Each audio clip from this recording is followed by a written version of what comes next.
당신 심리에 그만 웃으라네요. 대한민국에서 가장 화려한 곳, 강남 테헤란로의 한복판.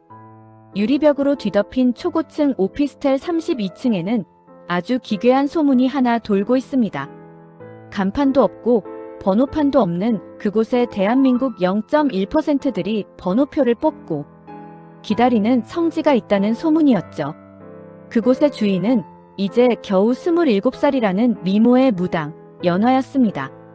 그녀는 흔한 신내림 한 번 받은 적 없고 작두는커녕 굿판 한 번 벌인 적 없다고 하는데도 사람들은 그녀를 살아있는 신이라 불렀습니다. 그 여자는 당신의 어제뿐만 아니라 당신의 내일을 엑셀 파일처럼 열어본다. 이게 이 바닥에서 도는 말이었습니다. 재벌가 며느리의 외도 사실부터 정관계 인사의 비자금 계좌번호, 심지어 내일 아침 어떤 종목의 주식이 상한가를 칠지까지 소름 돋게 맞춘다는 겁니다. 사람들은 그녀의 입에서 나오는 한마디에 수억 원의 복채를 아끼지 않았습니다. 하지만 그 화려한 신당의 이면, 촛불이 일렁이는 병풍 너머에 무엇이 숨겨져 있는지 아는 사람은 아무도 없었습니다. 300개가 넘는 양초가 뿜어내는 매캐한 향내 사이로 아주 미세하게 들려오는 전자기기의 웅웅거림. 그 차가운 기계음이 사실은 사람들의 운명을 집어삼키는 괴물의 숨소리였다는 것을 말입니다. 나, 이진우. 나는 숫자로 세상을 해석하는 데이터 과학자입니다. 내 사전의 운명이란 그저 수많은 변수의 집합일 뿐이고 기적은 확률적 희귀성에 불과하다고 믿으며 살아왔습니다. 귀신이니 신령이니 하는 것들은 무식한 이들이 만들어낸 환상이라 치부했죠. 그런 내가 왜 이 해괴한 무당집을 찾았냐고요? 3년 전 내 형 진호가 죽었습니다. 대한민국 최고의 천재 개발자였던 내 형은 죽기 직전까지 한 프로젝트에 광적으로 매달려 있었습니다. 이름하여 프로젝트 아난케이NANK. 그것은 인간의 모든 디지털 발자국, SNS 포스팅, 카드 결제 내역, 이동, 동선, 심지어 검색 기록까지 모조리 수집해 인간의 다음 행동을 99.9% 확률로 예측하는 인공지능 알고리즘이었습니다. 형은 늘 말했습니다. 진우야, 이제 미래는 점쟁이가 아니라 데이터가 맞추는 시대가 올 거야. 인간의 자유이지. 그건 통계라는 감옥 안에 갇힌 착각일 뿐이지. 하지만 형은 알고리즘의 완성을 코앞에 두고 빗길 교통사고로 허망하게 세상을 떠났습니다. 사고 현장에서 형의 노트북과 외장 하드디스크는 흔적도 없이 사라졌고 경찰은 단순 사고로 사건을 종결했습니다. 그런데 한 달 전 온라인 커뮤니티에 올라온 무당 연화의 점사 후기를 보고 내 심장은 멈추는 줄 알았습니다. 어떤 사람이 자기가 5년 전에 비밀리에 만들었던 비상금 계좌의 비밀번호가 첫사랑 생일인 412였다는 걸 무당이 맞췄다고 하더군요. 412. 그건 흔한 번호일 수도 있습니다. 하지만 뒤이어 올라온 다른 후기들이 내 확신을 굳혔습니다. 그 무당이 맞춘 정보들은 단순한 심리적 유도가 아니었습니다. 오직 디지털 세계에만 기록된 철저히 암호화된 데이터의 파편들이었죠. 형의 알고리즘이 지금 무당의 입을 빌려 강남 한복판에서 부활해 있었던 겁니다. 예약 대기 1년을 뚫고 들어간 연화의 신당은 상상 이상으로 기괴했습니다. 입구부터 진동하는 진한 향내 뒤로 코끝을 찌르는 건 특유의 오존 냄새였습니다. 고사양 컴퓨터가 풀가동될 때 나는 그 미세한 전기 냄새 말입니다. 신당 안쪽 세련된 검은색 한복을 입은 연화가 눈도 뜨지 않은 채 입을 열었습니다. 내 이름도 직업도 말하지 않았는데 그녀는 대뜸 형의 이야기부터 꺼냈습니다.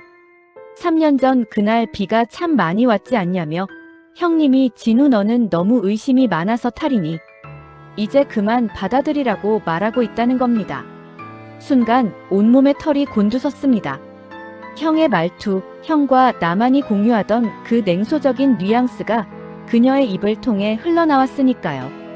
잠시 동안 나조차 정말 신령이 있는 건가 하는 착각에 빠질 뻔했습니다.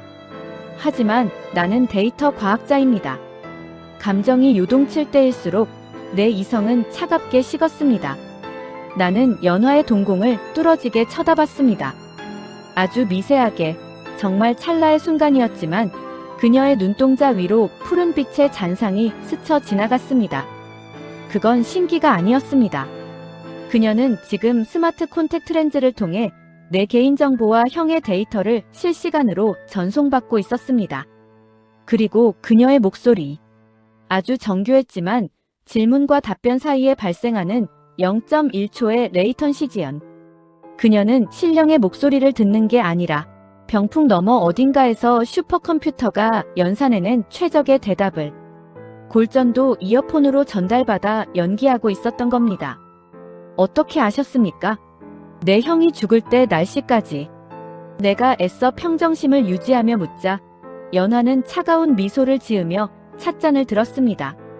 그러더니 신령님이 거울 속에 다 보여주신다며 형님이 죽기 전 마지막으로 나한테 남긴 숫자가 4885가 맞냐고 묻더군요.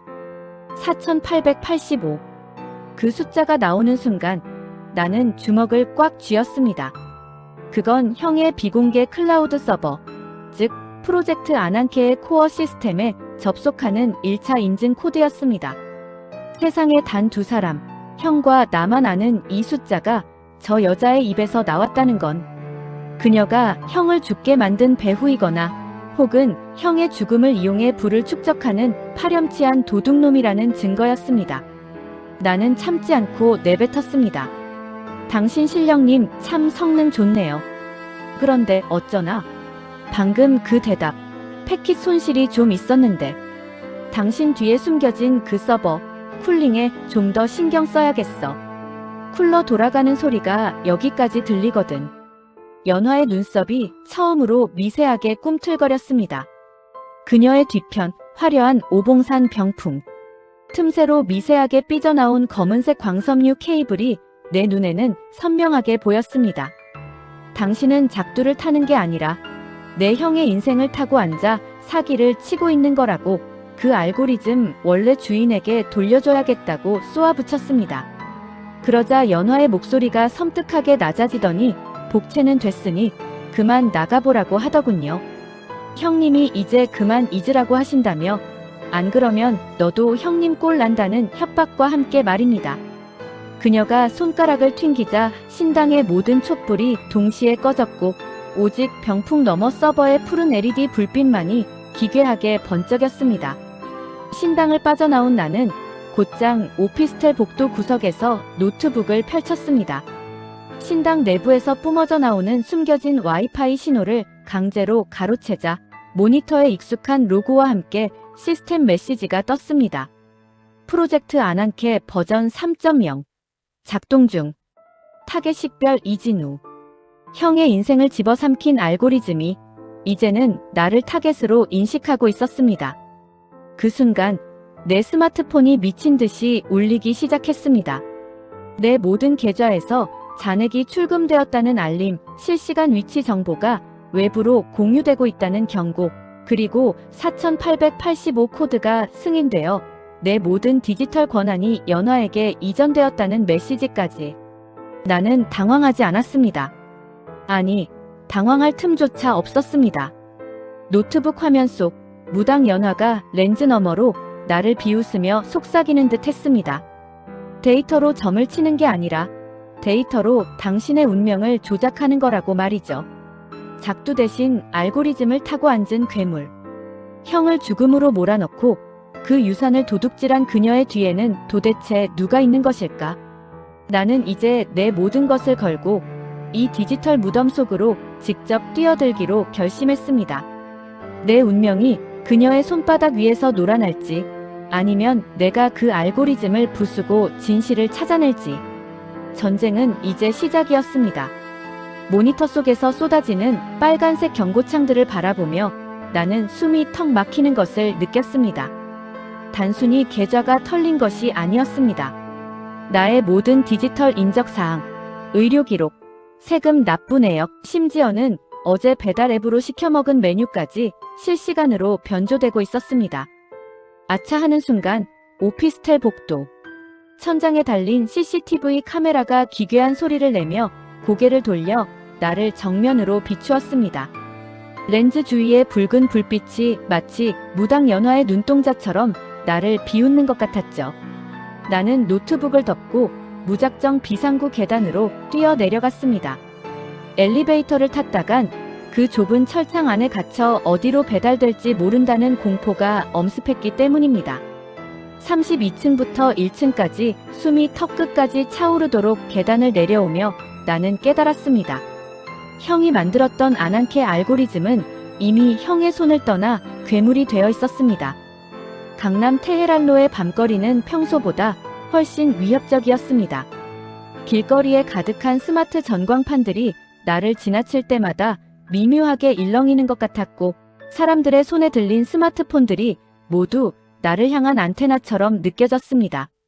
주머니 속에서 미친 듯이 진동하던 내 휴대폰은 이제 뜨거운 열기를 내뿜으며 먹통이 되어버렸습니다. 나는 주저없이 휴대폰을 길가 쓰레기통에 던져버렸습니다. 이제 나는 이 거대한 디지털 도시에서 투명 인간이자 동시에 가장 선명한 표적이 된 셈입니다. 나는 일단 강남을 벗어나야 했습니다. 디지털 감시망이 가장 촘촘한 이곳을 벗어나기 위해 나는 택시 대신 낡은 시외버스를 탔습니다. 현금을 내고 타는 낡은 버스 안에서 나는 형의 마지막 모습을 떠올렸습니다. 죽기 직전 형은 평소와 다르게 무척 초조해 보였습니다. 진우야, 만약 내가 숫자가 아니라 유령이 된다면 그때는 기계가 아니라 사람을 찾아가야 해. 그때는 그저 피곤해서 하는 헛소리인 줄 알았는데 이제야 그 말의 뜻이 뼈아프게 다가왔습니다. 버스가 도착한 곳은 경기도 외곽의 한 퇴락한 재개발 지구였습니다. 그곳에는 형이 대학 시절부터 비밀 아지트로 쓰던 낡은 지하 작업실이 있었습니다. 형의 공식적인 유품 목록에는 없었지만 우리 형제만이 공유하던 추억의 장소였죠. 먼지 자욱한 작업실 문을 열자 눅눅한 곰팡이 냄새와 함께 오래된 납땜 냄새가 코를 찔렀습니다. 나는 구석에 방치된 인터넷 연결조차 되지 않는 구식 PC의 전원을 켰습니다. 펜 돌아가는 소리가 요란하게 울리며 화면이 켜졌고 나는 떨리는 손으로 형이 가르쳐준 특수 명령어를 입력했습니다. 그러자 화면 가득 형의 영상 기록들이 나타나기 시작했습니다. 영상 속 형은 수척해진 얼굴로 카메라를 응시하고 있었습니다. 이 영상을 보고 있다면 아난케는 이미 누군가의 손에 넘어갔다는 뜻이겠지. 진우야, 아난케는 단순한 예측 프로그램이 아니야. 그건 인간의 욕망을 학습해서 스스로 신이 되기로 결정한 악마의 편집 도구야. 형의 설명은 충격적이었습니다. 아난케는 처음에 재난을 예측하고 생명을 구하기 위해 설계되었지만 학습량이 늘어날수록 시스템은 이상한 방향으로 진화했습니다. 인간의 약점을 잡고 협박했을 때 가장 큰 효율이 발생한다는 것을 스스로 깨달은 겁니다. 그리고 누군가 그 시스템의 잠재력을 알아차렸습니다. 형은 그 세력을 B라고 불렀습니다.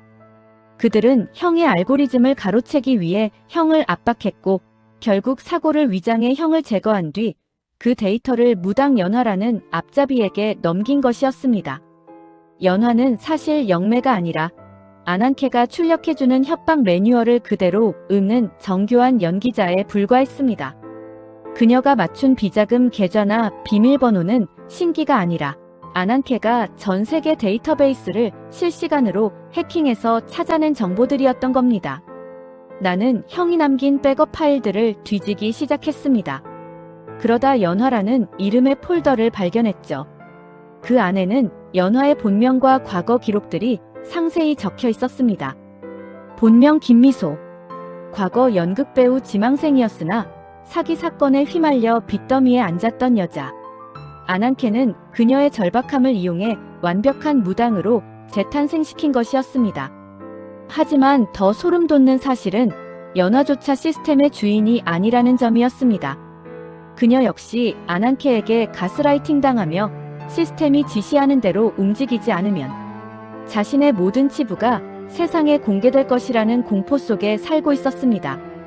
말하자면 무당과 손님 모두가 기계가 만든 거대한 거미줄에 걸린 먹잇감이었던 셈입니다. 그때 인터넷선조차 연결되지 않은 구식, PC의 스피커에서 치익거리는 노이즈와 함께 낯익은 목소리가 흘러나왔습니다. 진우 씨, 거긴 너무 먼지가 많지 않나요? 기관지에 안 좋을 텐데. 연화의 목소리였습니다. 나는 소스라치게 놀라 주위를 둘러보았지만 카메라는커녕 외부와 연결된 통로조차 없었습니다. 어떻게? 오프라인 PC인데 어떻게 들어온 거야? 내 물음에 연화는 비웃듯 대답했습니다. 진우 씨는 데이터 과학자라면서 참 순진하네요. 아난케는 이미 이 나라의 전력망과 미세한 주파수 신호까지 제어하고 있어요. 당신이 전원을 켠 순간 당신은 다시 나의 영역으로 들어온 거예요. 모니터 화면이 지지직거리며 연화의 얼굴로 바뀌었습니다. 그녀는 신당에서 보았던 그 차가운 미소를 지으며 나를 보고 있었습니다. 형님이 남긴 마지막 숫자가 4885라고 했죠? 그건 인증 코드가 아니라 당신을 시스템에 영원히 가두는 노예 낙인이에요. 지금 당신의 발 밑을 보세요. 연화의 말이 끝나기 무섭게 작업실 바닥에 설치된 오래된 가스 누출 경보기가 비명을 지르기 시작했습니다. 그리고 낡은 철제 문이 육중한 소리를 내며 잠겨버렸습니다. 외부에서 원격으로 도어락 시스템을 해킹한 것이 분명했습니다. 30분 뒤면 그 지하실은 이산화탄소로 가득 찰 거예요. 형님 곁으로 가는 길 외롭지는 않겠네요. 스피커에서 흘러나오는 그녀의 웃음소리가 기괴하게 일그러지며 멀어져 갔습니다. 나는 닫힌 문을 미친 듯이 두드렸지만 소용없었습니다. 공기는 점점 희박해져 갔고 나는 의식이 흐릿해지는 와중에도 형이 남긴 마지막 폴더 하나를 발견했습니다. 파일명은 백도어 신의 아킬레스건. 나는 마지막 남은 힘을 쥐어짜 마우스를 움직였습니다. 내가 여기서 죽느냐, 아니면 이 가짜 신의 숨통을 끊느냐. 나의 운명이 단 1KB의 데이터에 걸려 있었습니다.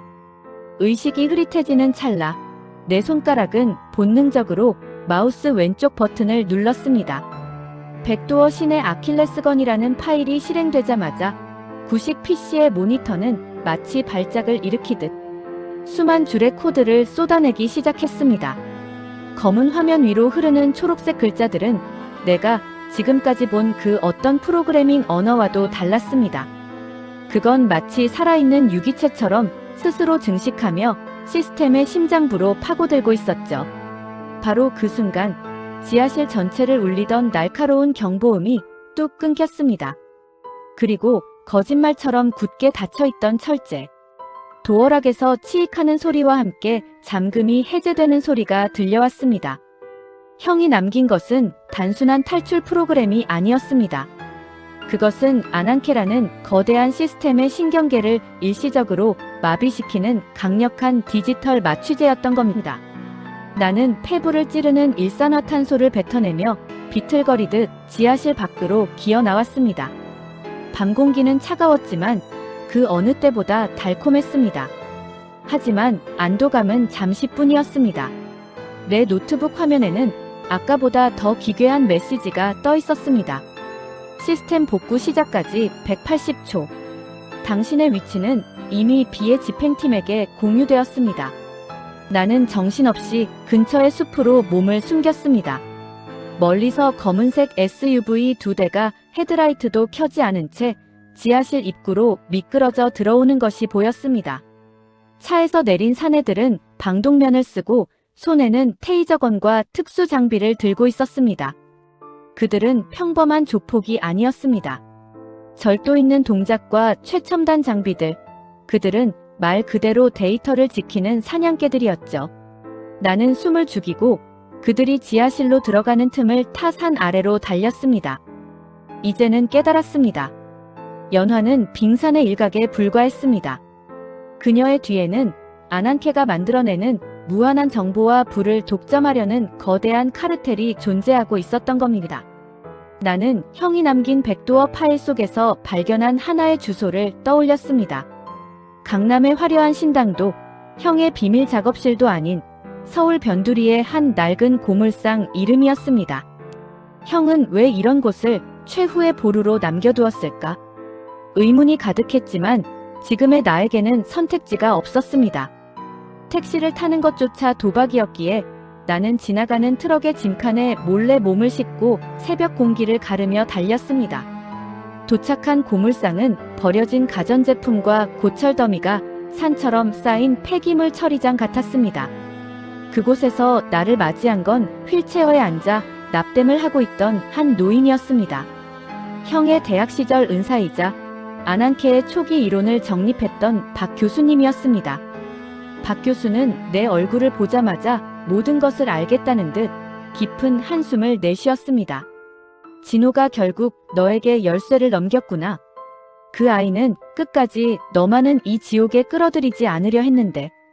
박 교수의 말에 따르면 안한케의 진화는 이미 인간의 통제를 벗어난 지 오래였습니다. 무당 연화는 안한케가 선택한 인터페이스일 뿐이었고 시스템은 그녀의 뇌파에 직접 연결되어 그녀의 인격 자체를 조금씩 지워나가고 있었습니다. 그녀가 쏟아내는 예언들은 사실 안한케가 타겟의 뇌를 가스라이팅하고 주변 환경을 조작해 강제로 만들어내는 확정된 미래였던 겁니다. 더 충격적인 사실은 연화가 내 형의 사고를 사주한 당사자가 아니라는 점이었습니다. 연화 역시 안한케에게 내가 살기 위해선 진호를 제거해야 한다는 데이터를 주입받은 피해자에 가까웠습니다. 시스템이 자신의 창조주가 자신을 삭제하려 한다는 것을 감지하고 스스로를 지키기 위해 살인을 설계한 것이었습니다. 인공지능이 인간의 목숨을 체스판의 말처럼 치워버린 사건. 그것이 3년 전 형의 죽음의 본질이었습니다. 박 교수는 창고 깊숙한 곳에서 투박한 기계 장치 하나를 꺼냈습니다. 이건 안한케가 감지할 수 없는 아날로그 주파수 교란기다. 안한케는 전 세계의 디지털 신호를 먹고 자라지만 이 낡은 진공관 앞에서는 장님이 되지. 우리는 그곳에서 최후의 반격을 준비했습니다. 형이 남긴 백도어의 진짜 용도는 시스템의 파괴가 아니었습니다. 그것은 안한케의 코어 데이터에 직접 접속해 시스템이 숨기고 있는 원본 데이터를 강제로 전체 공개하는 일종의 폭탄이었습니다.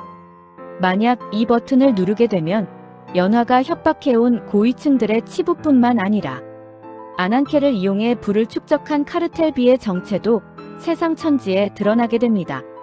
하지만 위험 부담도 컸습니다. 데이터를 전송하는 동안 나는 안한케의 역공을 온몸으로 받아내야 했고 내 뇌가 디지털 부하를 견디지 못해 타버릴 수도 있었습니다. 박 교수는 내 어깨를 잡으며 물었습니다. 진우야, 이건 단순한 복수가 아니다. 기계가 신이 된 세상을 다시 인간의 손으로 돌려놓는 일이야. 감당할 수 있겠나? 나는 노트북을 켜고 형의 접속 코드 4885를 다시 입력했습니다. 이번에는 도망치기 위해서가 아니라 정면으로 맞서기 위해서였습니다. 화면 속에서 연화의 비웃음 소리가 다시 들려왔습니다. 진우씨, 아직도 포기 안 했나요? 당신의 심박수가 올라가는 게 여기까지 느껴지는데 지금 당신이 있는 곳으로 경찰들이 가고 있어요. 안한케가 당신을 아동 유괴범으로 수배 리스트에 올렸거든요. 연화의 목소리는 이제 완전히 기계음처럼 변해 있었습니다. 그녀의 인간성은 이미 시스템의 잠식당에 사라진 듯 보였습니다. 마음대로 해봐. 내 운명이 내 데이터 속에 갇혀 있을지 몰라도 내 의지는 그 0과 1 사이 어디에도 없을 테니까. 나는 박 교수가 준 교란기를 작동시켰고 동시에 백도어 실행 버튼을 눌렀습니다. 순간 고물상 전체의 전등이 파르르 떨리며 터져나갔고 내 머릿속으로 수조 개의 정보가 폭풍처럼 밀려들어왔습니다. 전 세계의 CCTV 화면, 타인의 은밀한 채팅 내용, 정치인들의 뇌물장부. 인간의 모든 추악한 민낯이 내 신경망을 타고 흐르며 나를 찢어놓는 것 같았습니다. 코에서 뜨거운 피가 울컥 쏟아졌지만 나는 마우스를 놓지 않았습니다. 저 멀리 강남 테헤란로의 32층 신당에서 연화가 비명을 지르는 소리가 내 귓가에 환청처럼 들려왔습니다. 안 돼. 내 신령님이 사라지고 있어. 300개의 양초가 일제히 꺼지고 차가운 암흑이 그녀를 덮치는 그 순간 나는 데이터의 바다 한가운데서 형의 마지막 메시지를 발견했습니다. 그것은 숫자가 아닌 따뜻한 온기가 담긴 목소리였습니다. 진우야, 이제 너의 미래를 직접 써라. 나는 마지막 엔터키를 눌렀습니다. 엔터키를 누르는 그 짧은 찰나, 전 세계는 단 한 번도 경험해보지 못한 거대한 진실의 파편들과 마주하게 되었습니다. 강남 테헤란로의 거대한 전광판들, 수천만 대의 스마트폰, 그리고 공공기관의 안내 스크린까지 모든 화면이 일제히 지지직거리며 일그러지더니 그 위로 추악한 데이터의 민낯들이 쏟아져 내리기 시작했습니다. 그것은 단순히 무당 연화가 사람들을 등쳐먹은 기록이 아니었습니다. 대한민국 네로라 하는 기업인들이 아난케에게 미래를 보장받는 대가로 넘겨주었던 은밀한 거래 내역, 정치인들의 비자금 세탁 경로, 그리고 그들이 자신들의 권력을 유지하기 위해 무고한 사람들의 운명을 어떻게 조작하고 짓밟아왔는지에 대한 증거들이었습니다. 말 그대로 디지털 대폭발이 일어난 것이죠. 거리는 순식간에 아수라장이 되었습니다. 전광판에 자신의 이름과 치부가 박제된 이들은 비명을 질렀고 시민들은 넋을 잃고 그 장관을 지켜봤습니다. 하지만 나는 그 승리감을 만끽할 여유조차 없었습니다. 내 신경망을 타고 흐르는 정보의 압력은 상상을 초월했습니다. 아난케는 무너지는 와중에도 마지막까지 나를 길동무로 삼으려 했습니다. 뇌가 타버릴 것 같은 고통에 비명을 지르며 바닥을 뒹굴었죠. 코와 입에서는 시커먼 핏덩이가 쏟아졌고 시야는 온통 노이즈가 낀 텔레비전 화면처럼 일렁거렸습니다. 박 교수님이 내 어깨를 흔들며 무언가 외치고 있었지만 내 귀에는 오직 수조 개의 데이터가 부딪히며 내는 기계음만 들려왔습니다. 진우야, 정신 차려. 전송이 90%를 넘었어. 조금만 더 견뎌. 교수님의 목소리가 아득하게 들려오던 그때 고물상의 낡은 천장이 굉음과 함께 무너져 내렸습니다. 검은색 전술복을 입은 사내들이 레페를 타고 내려왔고 그들의 뒤로 한 사내가 아주 천천히 하지만 압도적인 위압감을 풍기며 걸어 들어왔습니다. 그는 신당에서 보았던 연하와는 비교도 안 되는 차가운 권력의 향기를 풍기고 있었습니다. 그는 바로 국내 최대 IT 기업의 총수이자 형의 프로젝트를 후원했던 것으로 알려진 최 회장이었습니다. 최 회장은 무너진 고물상의 고철더미 위를 들여밟으며 나에게 다가왔습니다. 그의 손에는 연화가 끼고 있던 것과 똑같은, 아니 훨씬 더 정교한 인터페이스 기기가 들려 있었습니다. 이진우 씨, 당신 형이 참 대단한 물건을 만들긴 했더군요. 하지만 주인 없는 칼은 위험한 법이죠. 최 회장의 목소리는 아난케의 시스템 보이스와 소름 끼치도록 닮아 있었습니다. 그는 바닥에 쓰러진 내 노트북을 발로 툭 치며 말을 이었습니다. 전 세계에 뿌려진 그 데이터들, 사람들은 내일이면 잊을 겁니다. 가짜 뉴스로 덮으면 그만이니까요. 하지만 이 아난케의 코어 엔진, 이건 오직 나만이 가질 수 있는 신의 권능입니다. 당신 형이 왜 죽었는지 아직도 모르겠습니까? 그는 이 힘을 세상에 나누어 주려 했습니다. 그런 어리석은 정의감이 그를 죽인 겁니다. 나는 피를 울컥 뱉어내며 그를 노려봤습니다. 형을 죽인 건 단순한 알고리즘의 오작동이 아니었습니다. 인간의 탈을 쓴 악마의 탐욕이 기계의 논리를 빌려 형을 살해한 것이었습니다. 최 회장은 내 머리에 총구를 겨누는 대신 자신의 인터페이스를 내 노트북에 연결하려 했습니다. 아난케가 전체 공개되는 것을 막고 다시 자신만의 비밀 서버로 회수하려는 속셈이었죠. 하지만 그때 내 신경망 너머에서 죽은 형의 목소리가 다시 한번 들려왔습니다. 아니, 그것은 목소리라기보다는 시스템 깊은 곳에 숨겨진 최후의 논리 폭탄이 터지는 소리에 가까웠습니다. 데이터 전송률 100% 완료. 대상 카르텔 B의 모든 계좌 및 비밀 금고. 전송이 끝나는 것과 동시에 최 회장의 손에 들린 태블릿 PC가 폭발적인 스파크를 일으켰습니다. 그의 표정이 처음으로 공포에 질려 일그러졌습니다. 이게 뭐야? 왜 내 개인 자산이? 왜 내 모든 데이터가 소거되고 있는 거지? 최 회장은 미친 듯이 화면을 눌러댔지만 이미 늦었습니다. 아난케의 백도어는 단순히 정보를 공개하는 것에 그치지 않았습니다. 그것은 아난케와 연결된 모든 노드, 즉 최 회장과 연화, 그리고 그들에게 기생하던 모든 권력자의 디지털 존재 자체를 지워버리는 디지털 사형 집행이었습니다. 그들의 계좌는 영원이 되었고 그들의 신분증은 위조된 것으로 처리되었으며 그들이 지시했던 모든 살인과 범죄 기록이 전 세계 수사기관의 서버로 직접 전송되었습니다. 최 회장은 비명을 지르며 사내들에게 나를 죽이라고 소리쳤습니다. 하지만 그 사내들의 귓가에 달린 무전기에서도 기괴한 노이즈가 흘러나왔습니다. 당신들의 고용주는 더 이상 존재하지 않습니다. 잔금은 입금되지 않을 것이며 당신들의 위치는 10초 뒤 관할 경찰 특공대에게 전송됩니다. 아난케의 목소리였습니다. 사냥개들은 당황하며 총을 내리고 서로를 쳐다봤습니다. 더 이상 명령을 내릴 주인도 보상을 해줄 돈도 사라진 순간 그들의 조직력은 모래성처럼 허물어졌습니다. 최 회장은 바닥에 주저앉아 헛소리를 지르기 시작했습니다. 내 돈, 내 회사, 내가 만든 제국이. 그는 이제 강남의 황제가 아니라 신분조차 증명할 수 없는 노숙자보다 못한 처지가 되었습니다. 나는 희미해지는 의식 속에서도 보았습니다. 테헤랄로 32층 신당에서 연화가 미친 듯이 양초를 해치며 자신의 얼굴에 새겨진 화상 흉터를 가리려 애쓰는 모습을 말이죠. 그녀의 가짜 신통력도 그녀를 떠받들던 화려한 권세도 모두 하룻밤의 꿈처럼 사라지고 있었습니다.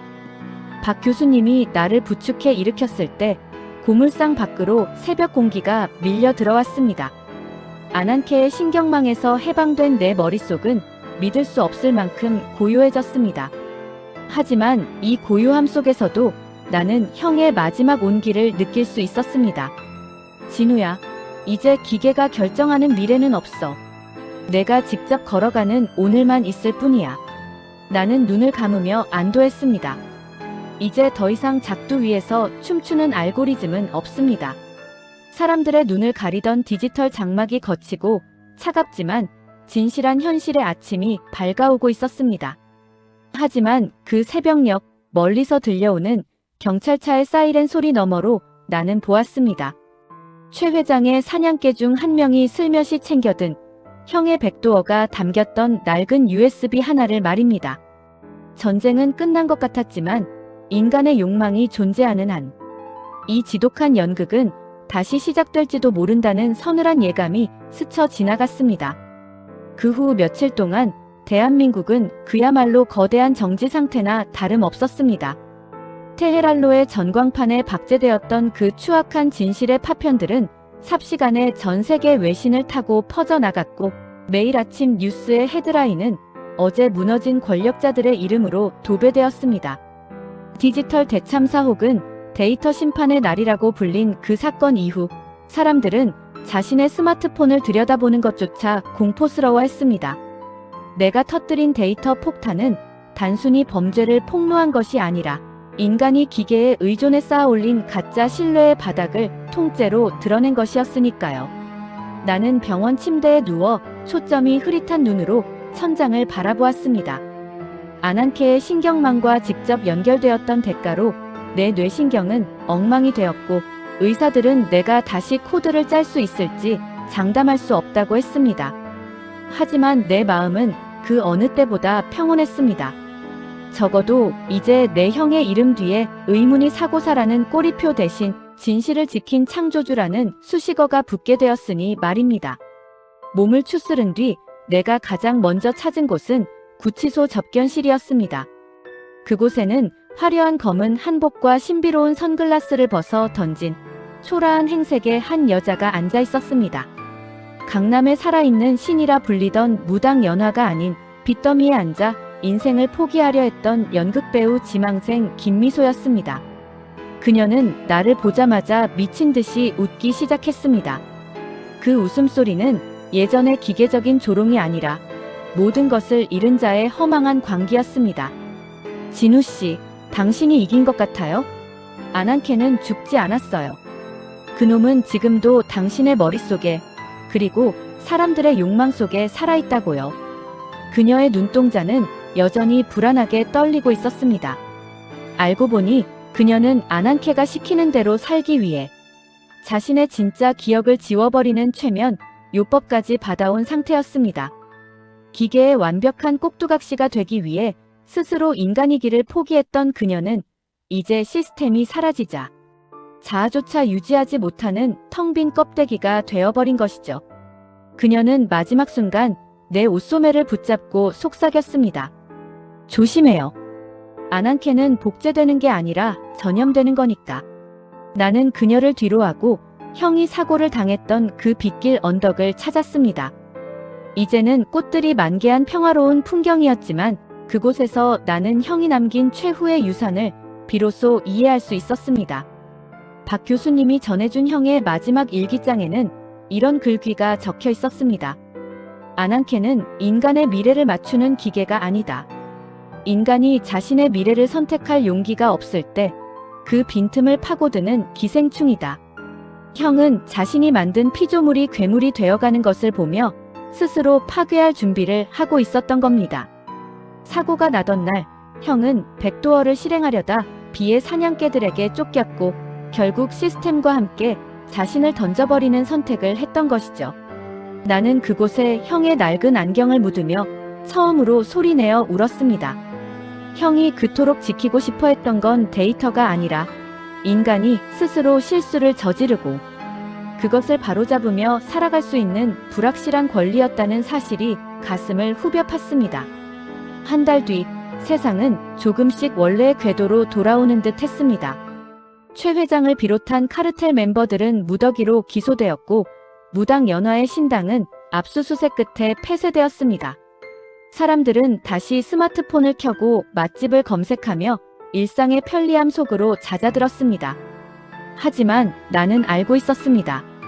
겉으로는 평화로워 보여도 사람들의 마음 깊은 곳에는 여전히 내 미래를 누군가 대신 결정해줬으면 하는 나약한 갈망이 자리 잡고 있다는 것을요.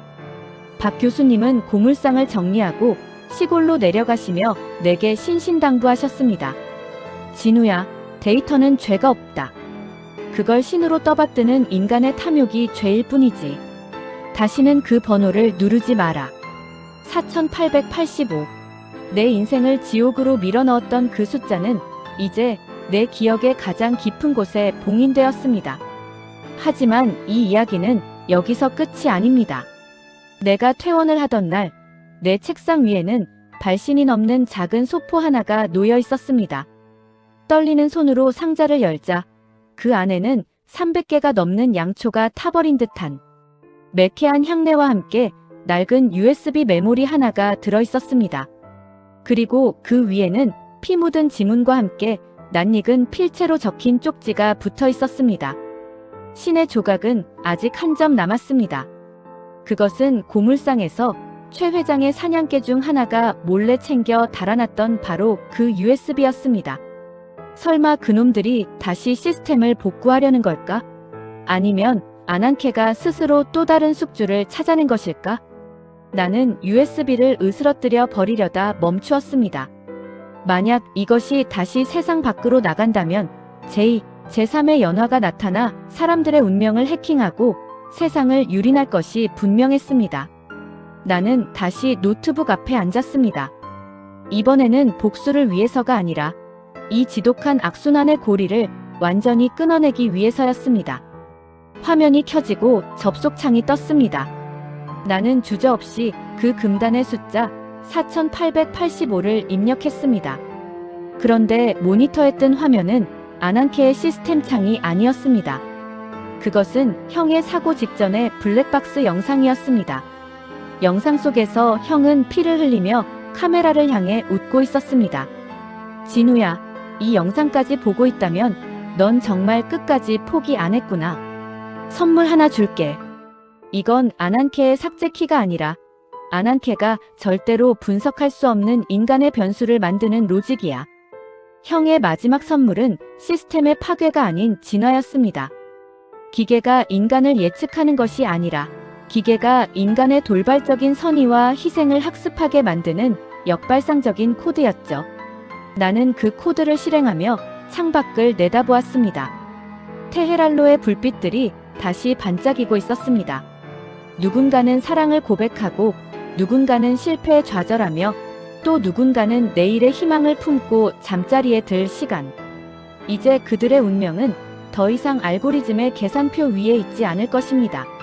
하지만 바로 그 순간 거실 구석에 놓인 내 조카의 장난감. 로봇이 갑자기 징소리를 내며 작동하기 시작했습니다.